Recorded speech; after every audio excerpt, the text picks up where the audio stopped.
All right, let's get started. So today's the last day of lecture. It's probably the warmest days we've had so far, so it's nice that we got to enjoy some sun. And yeah, I guess we're almost at the finish line. So some details on the final exam. It's going to be 3 hours in total. I don't think it'll take the full 3 hours. Like we aren't writing it's not going to be super long or anything. You have one double-sided age sheet, which you should create by yourself. And it's going to be cumulative up to k-means, with probably more emphasis on the topics post-midterm. We posted some past exams online, and we're going to have 2 review sessions next week. So mine is Tuesday,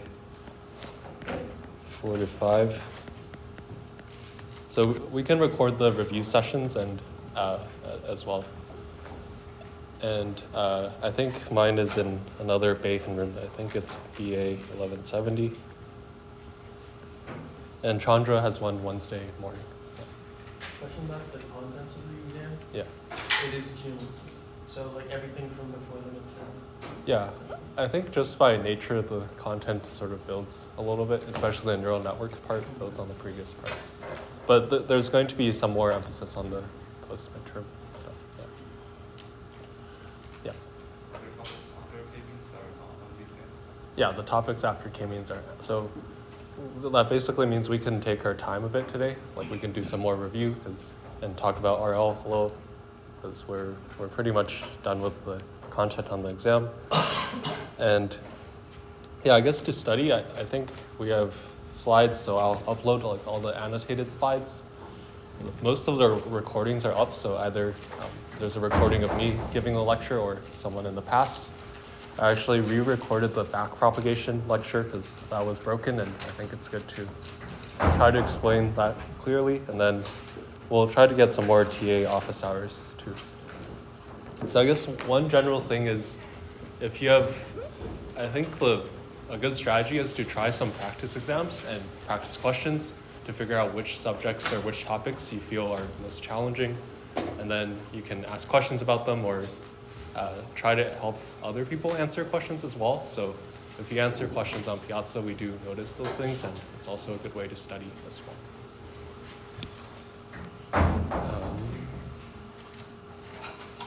Yeah, and I guess one more thing is the review session. I think it's more of a large office hour section, so we'll just mainly answer questions. We won't cover any new topics or have a set schedule. Yeah. Autoencoders again today? Yeah, we can talk about autoencoders. You never talked about it in class before. Yeah, I guess in tutorial last week we talked about it a little. Okay, we'll talk about autoencoders.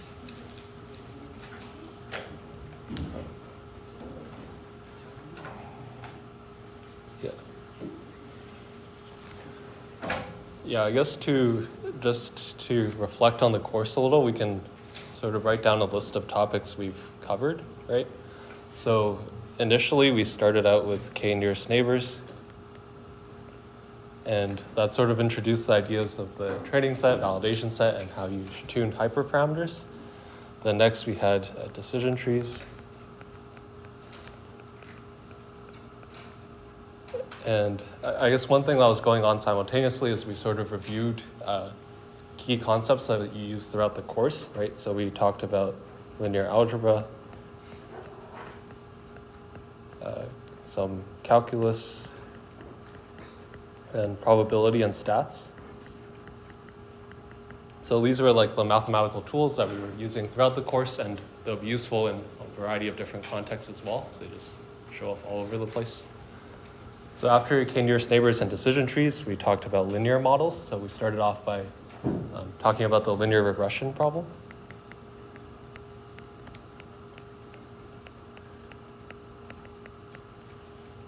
And then after regression, the other natural supervised task to discuss is linear classification, right?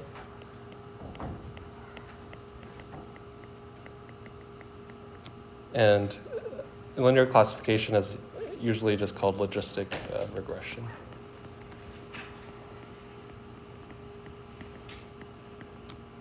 Okay. And then after that, we discussed neural networks, right?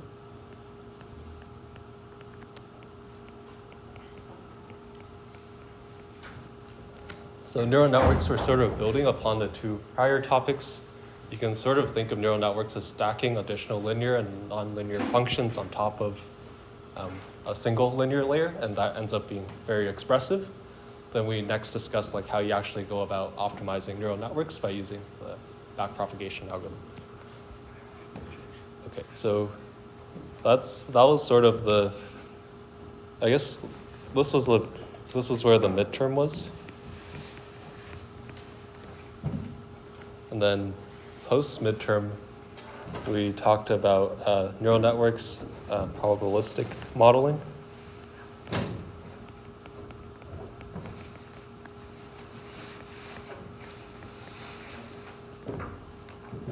So I guess one thing to keep in mind is most of Lee's topics we were focusing on using the discriminative approach.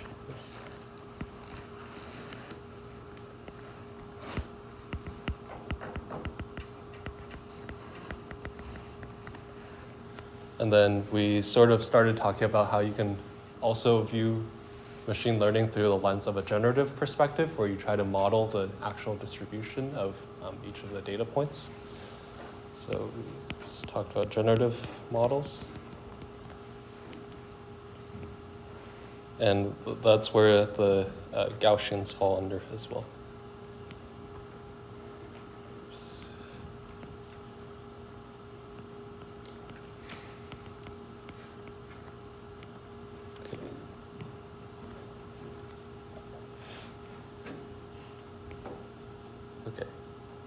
I guess, does anyone remember what we talked about in the context of probabilistic modeling? Like, what were the two main estimators we were discussing? Yeah. Maximum likelihood and maximum inferiority. Yeah, maximum posteriori. Yeah, it's a weird Latin thing. So the two main concepts here, I guess, were the MLE and the map estimate.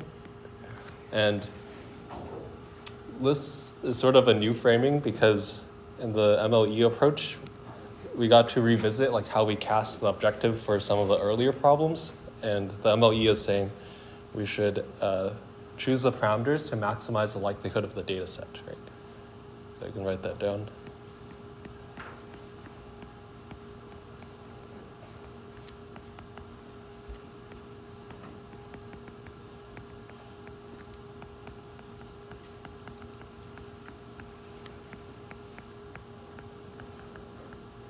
So it's a pretty general statistical principle that you can use all over the place. We sort of use it in the context of coin flipping when using the naive Bayes assumption, and also, I guess there's an example with multivariate Gaussians. All of those fall under this framework. And in general, you can do this for a variety of different problems.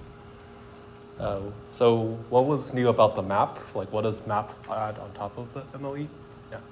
Map is like kind of saying we're choosing the parameters now that are getting the best likelihood depending on the given data set. So it's like now we're randomizing the actual parameters now. Yeah, exactly. So we're assuming there's some prior knowledge on what the parameters are. You could assume like a uniform prior, which becomes MLE, but in general, we probably know something. Right, and for actually calculating map, we can do like MLE multiplied, like the result from MLE multiplied by a prior. Right, yeah, exactly. So here this is sort of, you can think of as MLE plus a prior on the parameters.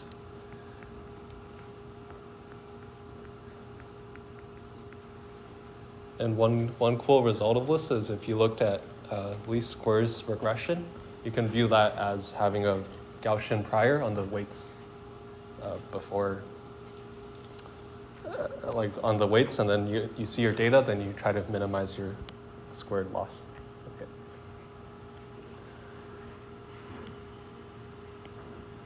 Yeah, I guess for Gaussians, there was quite some content on like eigenvectors and eigenvalues, which were important for helping us visualize what's going on. Like, how do you actually picture the contours of this probability distribution in higher dimensions? And then for Gaussians, we also talked about how you can build a generative model with the Gaussians. So there we have an algorithm known as Gaussian discriminant analysis.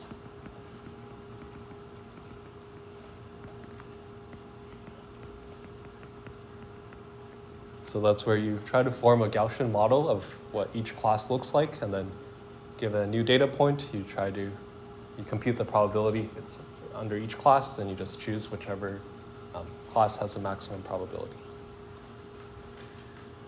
Okay. So after that, we went to PCA, and there was an ethics lecture last week. And finally, today we'll talk about k-means and some RL topics.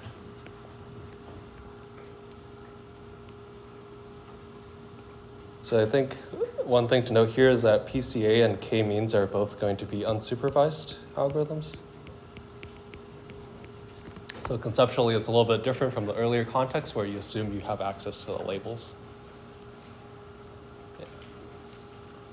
And I think overall, one of the pictures I drew earlier in the class, where for a new machine learning problem, you can sort of think of it as you have your initial data, and you also pick your model. So data sort of might affect how you choose your model, and together these define an optimization problem.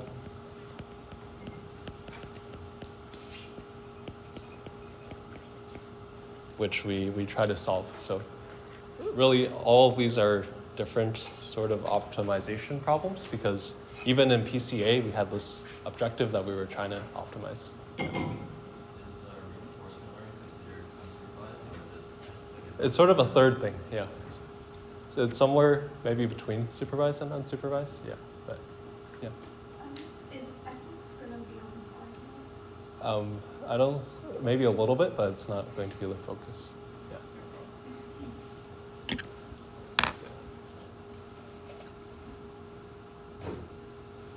Okay. Yeah, and I guess this sort of breaks down pretty naturally. You can think of k-nearest neighbors and decision trees. They sort of don't concretely fit into any of the other categories, but like, they could have been inserted, I think, anywhere throughout the course and it would have been fine, but k-nearest neighbors is sort of a good intuitive point to start off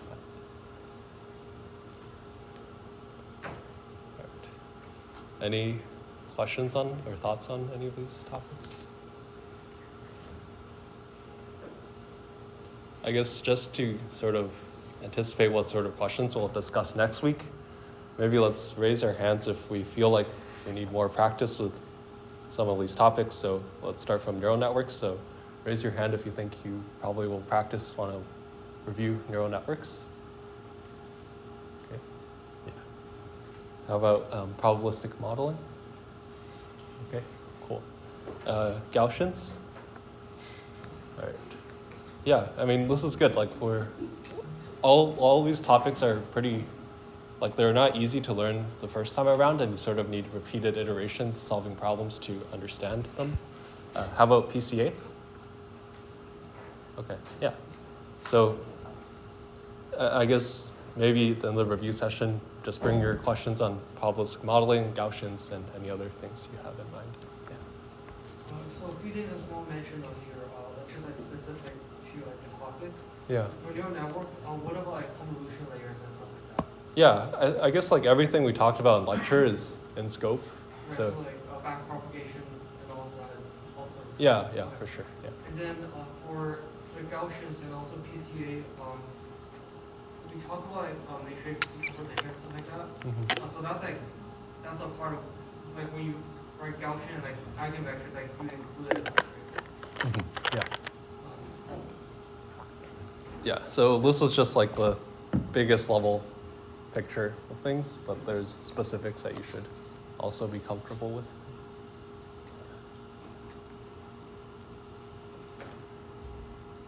Okay. Any other thoughts?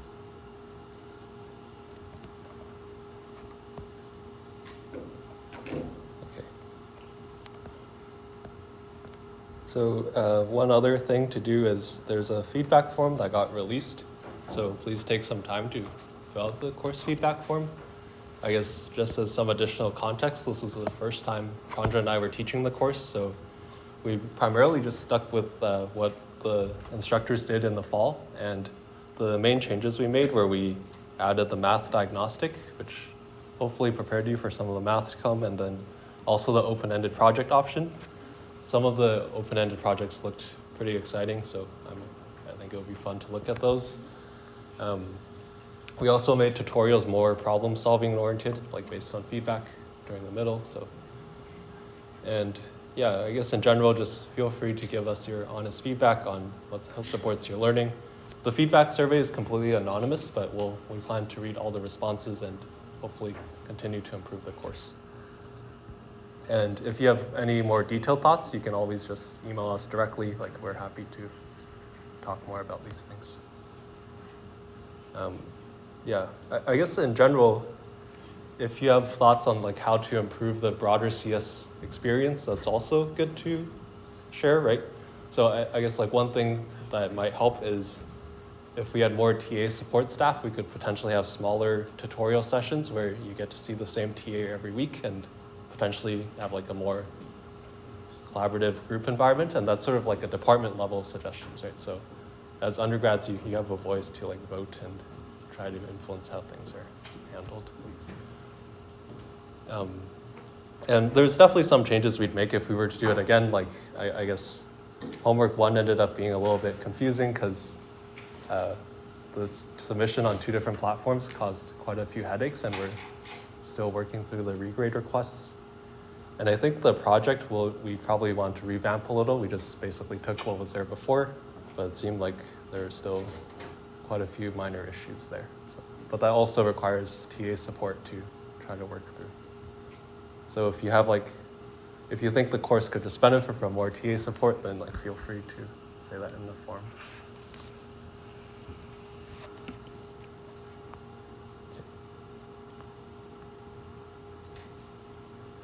All right, yeah, maybe I'll talk about autoencoders first, and then we'll talk about the k-means algorithm for today.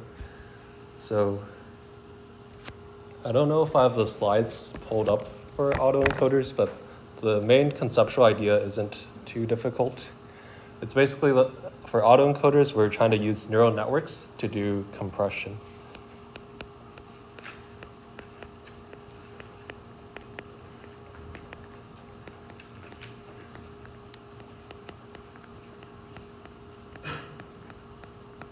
And what that means is if we have some input, which we treat as being stretched out into a giant vector, we're going to map it into some lower dimensional subspace, Z or Z, and then our goal is to eventually reconstruct the original input. So in general, for autoencoders, you can imagine having many different hidden layers in the middle. So we could have just one linear layer here, or we could have many linear, nonlinear layers.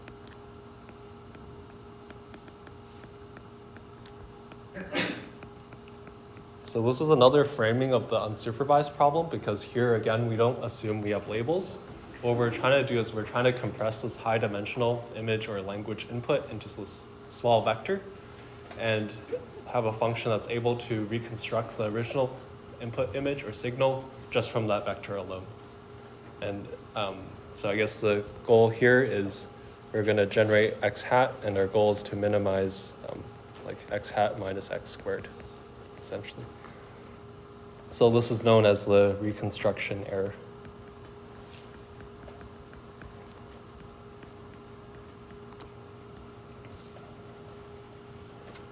And there's a pretty cool connection to PCA in the sense that if you only use a single linear layer, then that means we're trying to find a linear function of the original inputs, like just change them linearly to this latent Z. And in order to minimize that problem, that's actually exactly equivalent to the PCA objective. So if you just use a linear layer,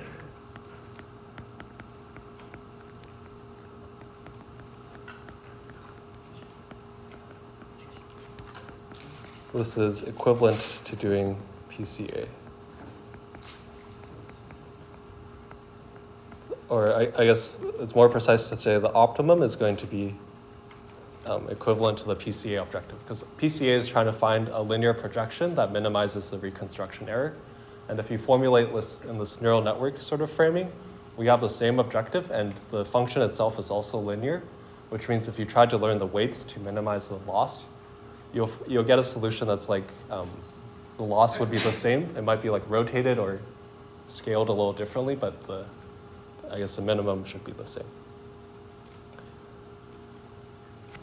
This is more of like a, I guess, neat theoretical result. In general, if you're trying to learn the most powerful compression algorithm, you'd probably want to actually insert nonlinear layers and just add more layers as well. Okay. Any thoughts on this? Are autoencoders ever used to like zip files in real life? Yeah, I think compression algorithms usually have ones that are less random. Like here we're using a bunch of random, or like not random, but like trained weights that are just numbers, which don't have too much meaning. So people have, other CS fields have better deterministic algorithms, I guess. Yeah. So we're really looking like the simplest autoencoders where we have one layer and linear. Yeah. And then what you drew about this, we have potentially have more layers, like more non-linear layers in both the encoder and decoder part of it. Yeah, exactly. Yeah. Yeah. So that's good use of the terminology too. So we usually call the part that goes from the X to the Z the encoder, and then the part that goes from the Z to the X hat the decoder. And this terminology is actually quite general. Like we also use it when dealing with language models, because for a long chain of words, you often want to encode it into a smaller representation, do some computations on that, and then like reconstruct it back into the original framing. Yeah, and as a side note, one pretty cool application of autoencoders is something known as a variational autoencoder. It's something that you can learn about in future courses. But the idea here is that the Z here doesn't really have any intrinsic meaning. It's just some latent representation that it's good at recovering the output. But perhaps we could try to reinforce some constraint that the Z actually has to have some meaning. So what the variational autoencoder tries to optimize is it's minimizing the reconstruction error. So the same term as above, plus a similarity term between Z and the Gaussian distribution.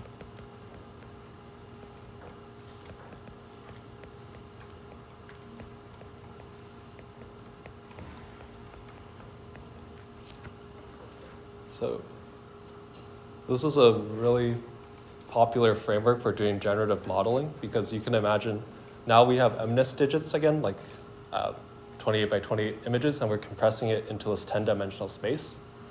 But we know this space is meaningful now because we have a similarity term. So if we wanted to generate new images of numbers or anything you're trying to model, you can just sample from the normal distribution and only use the decoder.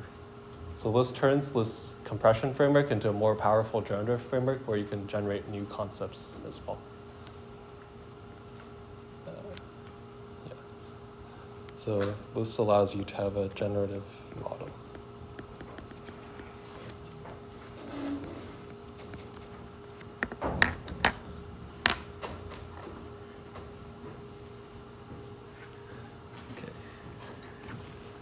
Are there any questions on autoencoders? I'll take a peek at the slides to see if I missed anything, but this should be everything you need.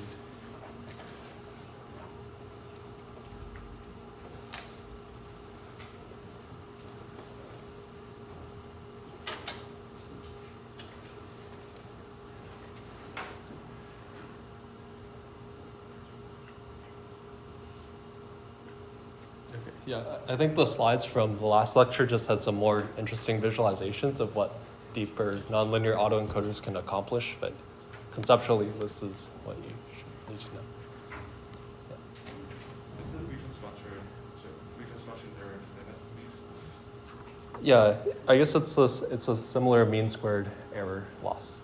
So if you were thinking of these as pixel values, it would just be like adding up the square distances between each of the pixels. So if you had x11, x12, a bunch of pixel values, what this is saying is we should add up like all the differences between each of the pixel values. So x11 minus, I guess, sorry, let me just write out the more general form.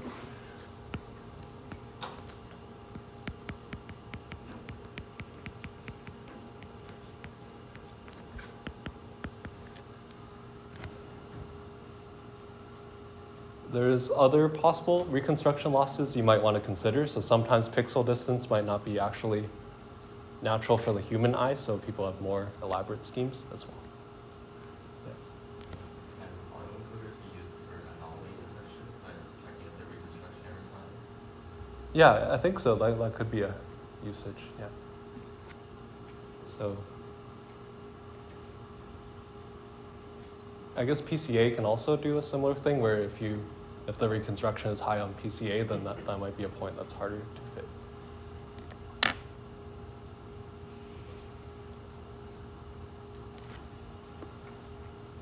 Okay, let's talk a bit about k-means then. So in the previous lecture, we talked about PCA, autoencoders, and factorizing matrices, and all of these algorithms work on data without labels. And one of the assumptions I guess we made is that we have some latent variables that we don't actually observe. So when you're doing PCA and you're doing this matrix factorization, you can sort of also think of it as we're learning a vector representation for each user in one of the matrices, and then there's also a matrix representation where each column represents like details about a particular movie or a question. And then when you multiply those two matrices together, you get this matrix that represents how much each user likes a given movie or recommendation. So that's why we sometimes refer to these as latent variable models. And in PCA, these correspond to like the lower dimensional code vectors. So today we're talking about k-means, which is a simple algorithm for doing clustering. So if you have a bunch of unlabeled data, how do you try to identify groups of data points that are related? And we're going to reformulate clustering as a latent variable model as well. So all the content, I guess, after k-means is going to be optional. It's not within scope, but we'll upload recordings from the past semesters. So if you wanted to take time maybe after the course is done to learn about these topics, then you can definitely do so as well. I think pacing-wise, we're probably about half a lecture behind the past semesters, but that's okay. Like, hopefully we covered concepts more in depth. Yeah. So for clustering, you can imagine you have a bunch of unlabeled data with multiple modes, and our goal is to try to figure out, like, identify each of the clusters. So here, if we just look at it with a human eye in 2 dimensions, we sort of can picture maybe 5 clusters, or perhaps these 2 come from the same underlying data distribution. In general, it's sort of hard to say if you don't actually have labels, right? But k-means is an algorithm that tries to do its best to figure out like what the actual underlying data points correspond to. So one potential application of this is if you have a bunch of machine learning papers, for example, on deep learning and Bayesian models, then you want to classify papers or cluster papers into groups so you can learn about all the topics in a given cluster at once. And k-means is actually pretty useful with high dimensional data, especially with, I guess, good feature representations. So one thing a friend of mine recently did is you can try embedding documents.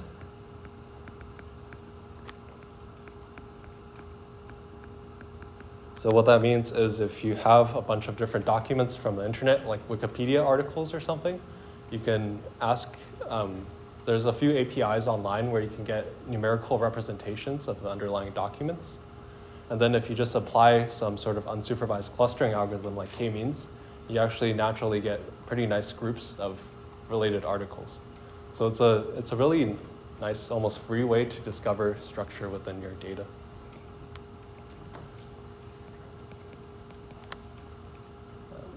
So example. And I guess the word embedding things are pretty cool now, so you don't actually need to train your model. You can just feed your string of text into this model that someone else has trained, like, for example, OpenAI, and then it gives you a vector representation out.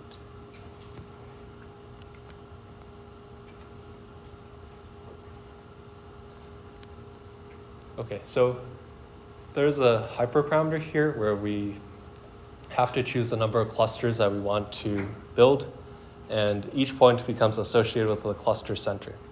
So the way k-means works is fairly intuitive. What we're going to do is we're going to pick a bunch of cluster centers initially randomly, and then we're going to assign each point to whichever cluster it's closest to. So after that assignment, the centers aren't quite accurate anymore. Then we have to re-update what the centers are, and then we just alternate between the two steps. So there's two different steps here. We have a assignment step and a refitting step. Okay, so I guess in the picture on the left here, we picked the green, blue, and red cluster centers randomly. And then you assign each point to whichever cluster center it's closest to. Then the step on the right is a refitting step where you pick a new mean. You pick each center based on the mean of its members. So this actually looks slightly off, like, oh. I think that's because that one has Yeah, I see, okay. Yeah, this is a bit weird. I feel like the point here should actually belong to the red cluster, but maybe it's using a different distance metric. But yeah, if you viewed, I guess the refitting step here is looking at these 2 points and then taking the cluster center to be the average of the 2 points. Okay. And in general, the k-means algorithm works as follows. So we're going to start with 2 different cluster centers on the top left. We're going to assign each of the points.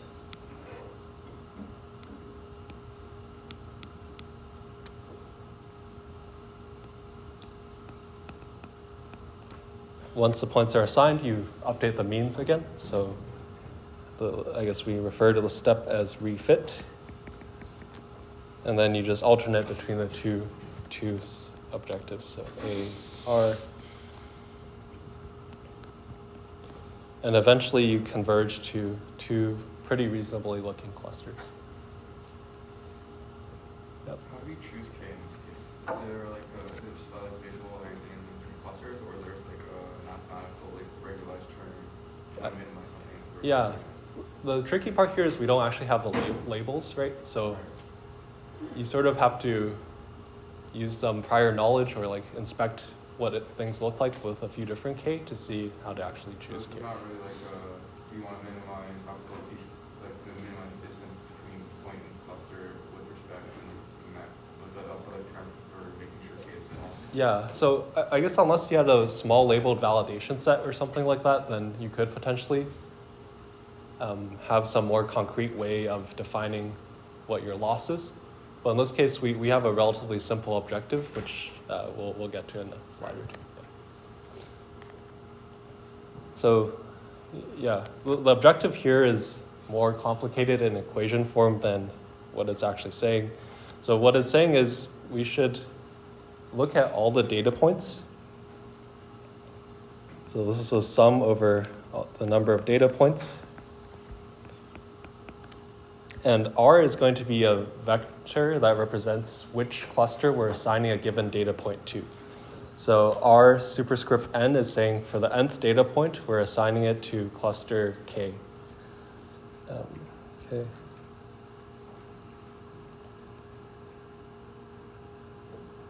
Yeah, so I guess it's described down here. R superscript n of k is saying which cluster you're assigning point x superscript n to.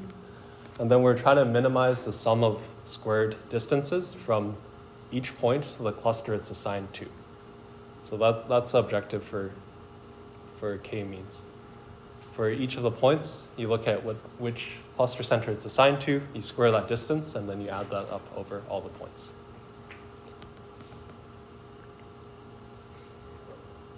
Does this objective make sense?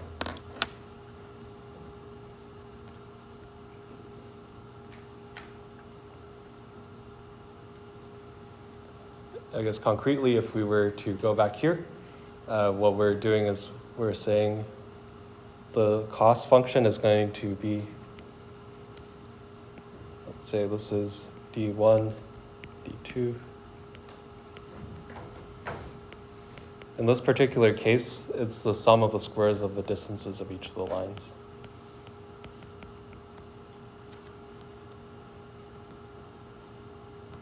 So we have our optimization objective here, but the problem here is it's actually hard to optimize because it's not convex, and there's no general closed form solution or easy way to optimize. What we instead do is we use alternating gradient descent, which means you hold some of the variables fixed, you optimize the other ones, and then you switch. So you hold the other variables fixed, then you optimize the other ones.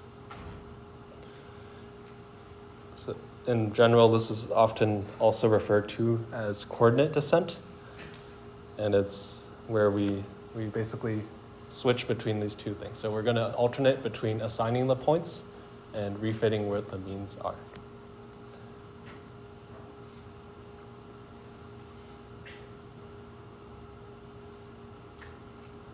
Okay, so let's look at the two different steps. So one of the first steps, I guess the step here is if we fix the cluster centers. So if we picked where each of the center points are, mk, then we want to minimize the squared distance. So how do you minimize the squared distance for an assignment? You just pick whichever whichever center that point is closest to. So the step you take here is you assign each point to the cluster with the nearest center. So the overarching idea here is if we fixed the centers, then it's easy to minimize the loss for each point.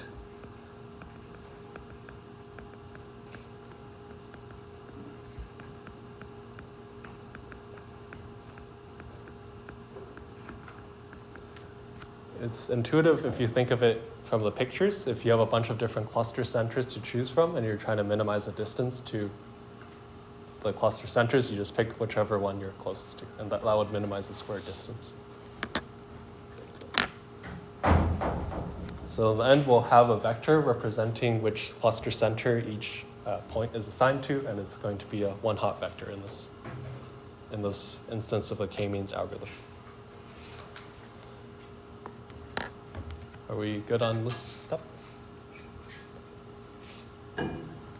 Okay.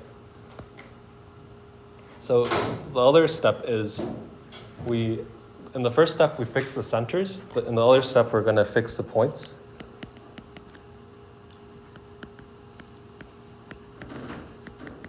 And their associated centers.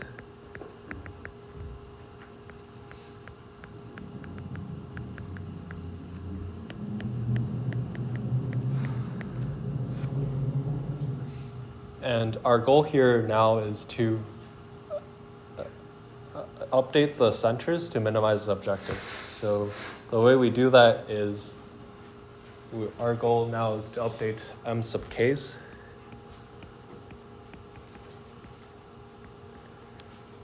And the update is pretty intuitive if you think back to some of the maximum likelihood derivations we did before. So if you know which point each of the centers is, or which center each of the points is assigned to, you can look at all the points associated with a given center point, and then you update that center to be the average of all the points associated with it. So in words, what this equation here is saying is we pick the average of all points assigned to that center.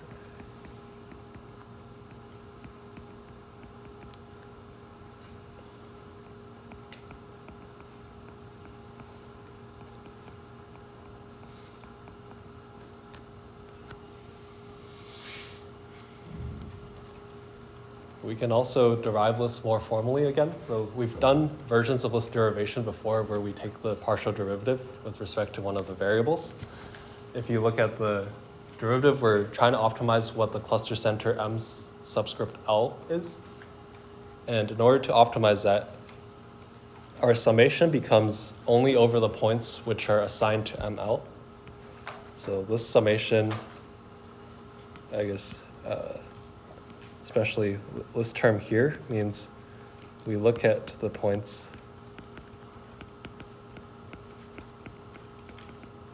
assigned to ML.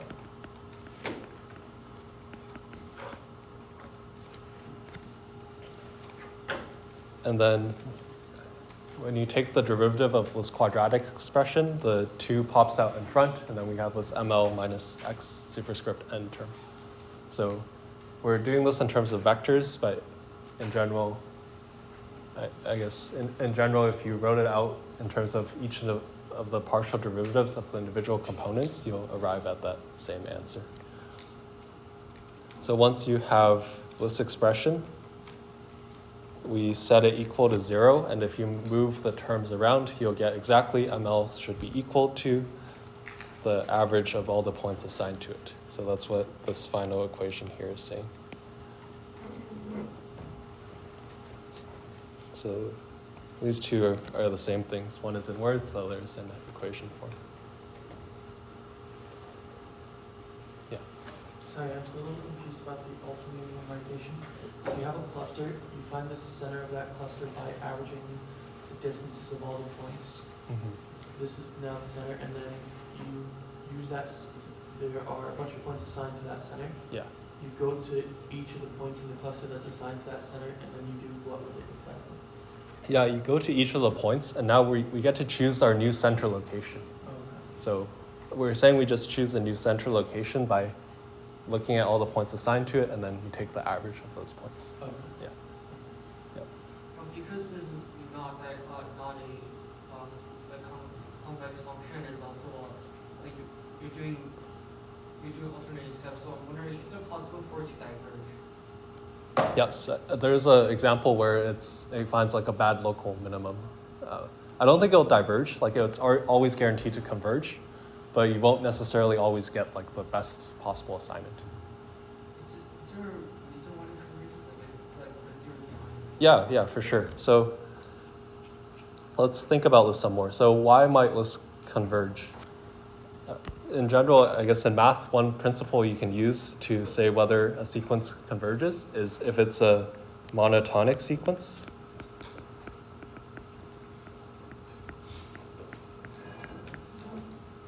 Let's focus on the monotonic decreasing sequence here. That is bounded.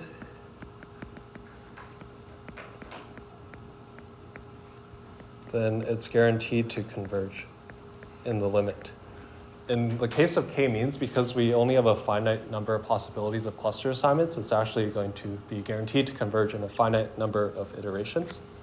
But maybe we can dissect the 2 parts here. So part 1 here is saying the sequence is bounded, and part 2 is saying it's a monotonic sequence.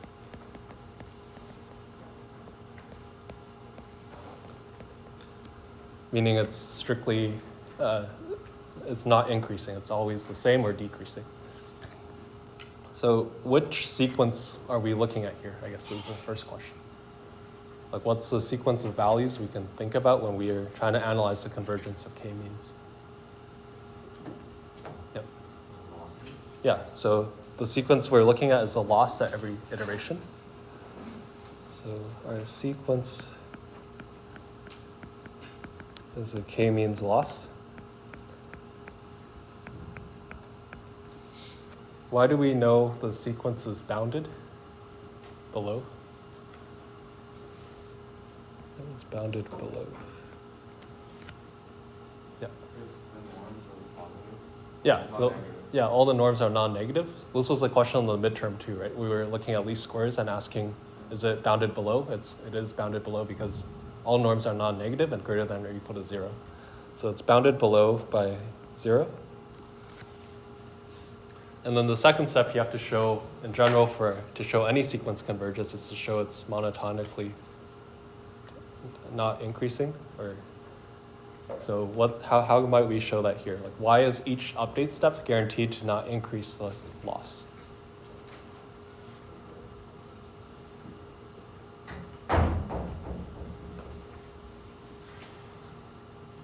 Yeah. Isn't it because the whole point of loss is that you're getting closer and closer to the point that you want to get to? Yeah, so essentially what's going on here is both of the two steps that we're using to update are either where each of the points are assigned to or the means of the cluster centers is only going to decrease the loss. They can't possibly increase the loss. So the reason this is a monotonic sequence is both update steps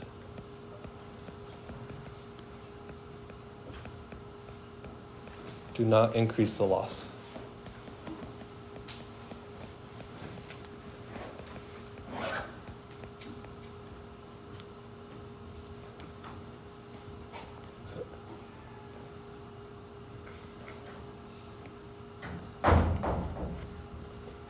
This problem here is a convex objective, actually, so we're actually exactly minimizing the objective by choosing it to be the cluster means.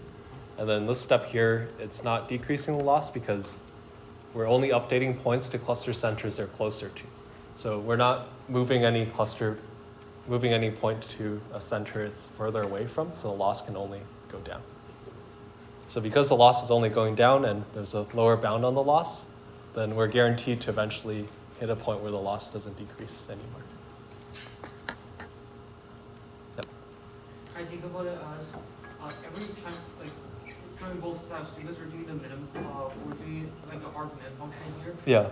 Like if we can find a better fit for the minimum, then the overall loss will reduce in that iteration. But then if we can find anything that's better, then we'll just keep it, and then so it's like not increasing. Yeah, exactly. That's a good way to think about it. Yeah. Because we're trying to solve this argmin problem, you can always stay at the same solution, which has the same loss, or you can improve the solution a bit. Yeah. But then how do I know that, like, after one iterate, like, after alternating, it's not going to break apart? I say, like, let's say when I'm fixing the ends, so I minimize the assignment, the R assignments, and then after I minimize that, when I go back to the end, the initial loss of that is actually increased. Like, could that ever happen? No, because every step is a decrease is not increasing the loss from before. So. Yeah. Yeah. Like both of the two steps are guaranteed to not increase the loss, so you'll never increase the loss. Yeah. Yeah. So maybe pictorially, this picture might make a bit more sense if you revisit it now. The assignment step, we're saying for each point, which cluster do you belong to? And then the refitting step, we're looking at all the points assigned to a cluster and then picking a new X for the center of that cluster. Yeah. For the assignment step, is it always random? Or is there some calculation that's being done? You mean the initial assignment Yeah, step? the initial assignment step. I think usually people just initialize it at random sets of points. And since this algorithm's relatively cheap to run, you can try a few different random initializations and see which one gives you the lowest loss. Okay. So you just assign, like, let's say you had 10 classes, you just assign 10 random points, Yeah. and ideally the center of those points will go to the center of each of the classes that it's nearby. Yeah. Yeah. So you could, for example, try this on the MNIST data set and just see like how it does. I think if you try it for 5 different initializations, you'll get at least one assignment that does pretty good job of separating the digits.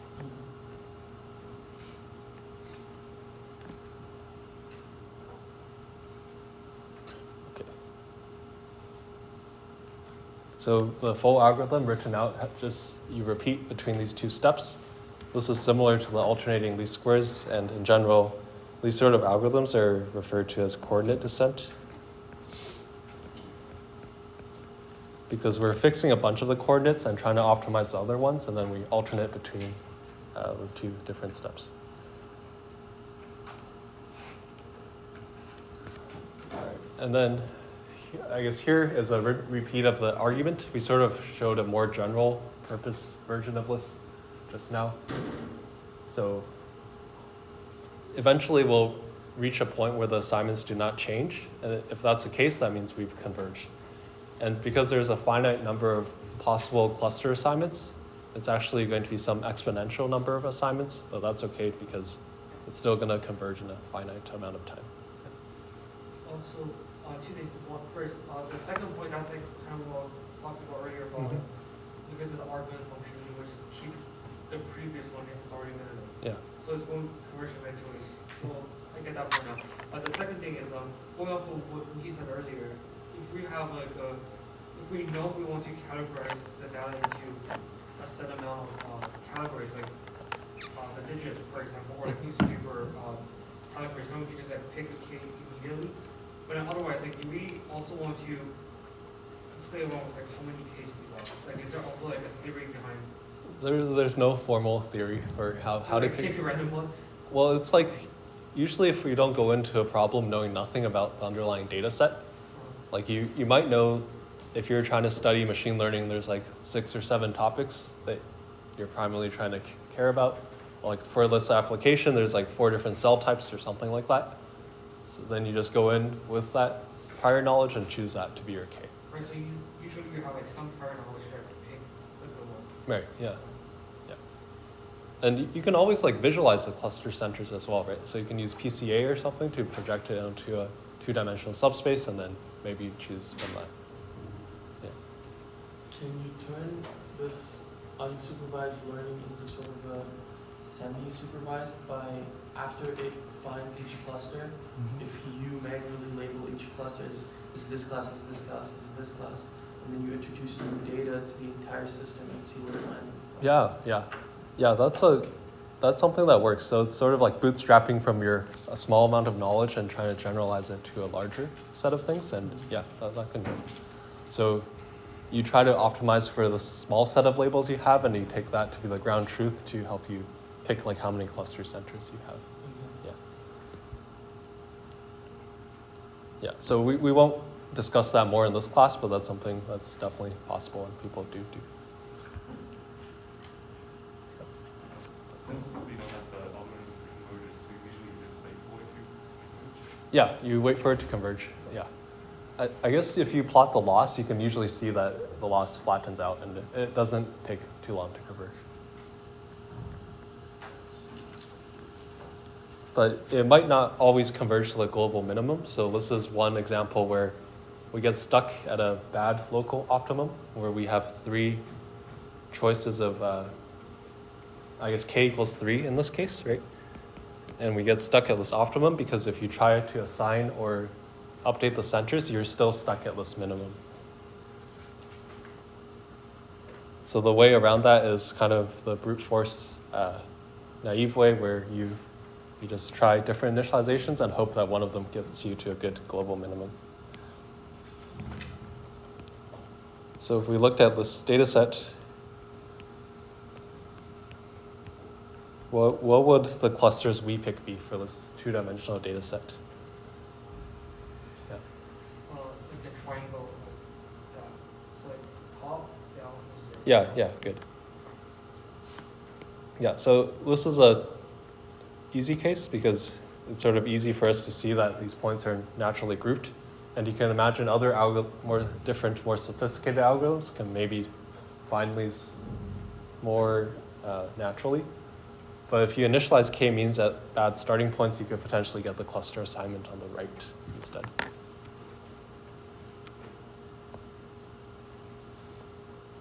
And here are some examples of how you can apply k-means. So here we're looking at pixels of images, and the original image is shown on the far right. Our goal is to try to assign colors for we're trying to represent the image using a smaller number of colors. So we're gonna pick a cluster center for pixels and then use the average color for that pixel. If you choose k equals 2, you can see that you lose a lot of information, but as you increase the k, for instance, for k equals 10, we get an image that's pretty close to the original image. And sort of the nice thing here is we only need to use 10 colors now instead of the original 255 times 3 or something number of colors. I had a question about sort of possible implementations of K where all the 3 random points start at the same position, but they're told to sort of traverse in different dimensions. Has there been any implementation of that? Because that sort of ensures that they won't, something like the previous example wouldn't occur, because the problem with the previous example is that 2 of the points were really close together, and then 1 point was really far away from it. Right. There's some strategy, right, to choosing where the original points are. Like, you sort of need to have a underlying understanding of the data. But yeah, I think there should be more sophisticated algorithms out there if you thought about the specific problem.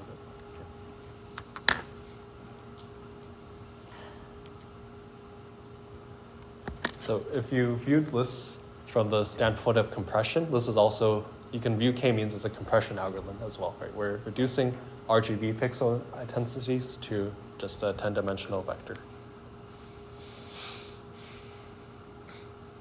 In the alternate view, you can also potentially run k-means to do pixelations. So we're sort of trying to tile related pixels together and I guess groups of related pixels together. So rather than just looking at RGB in the previous case, this example, I believe, looks at RGB and the X and Y locations within the original image. So it's going to group clusters of related pixels together and create this nice pixelation to do image segmentation.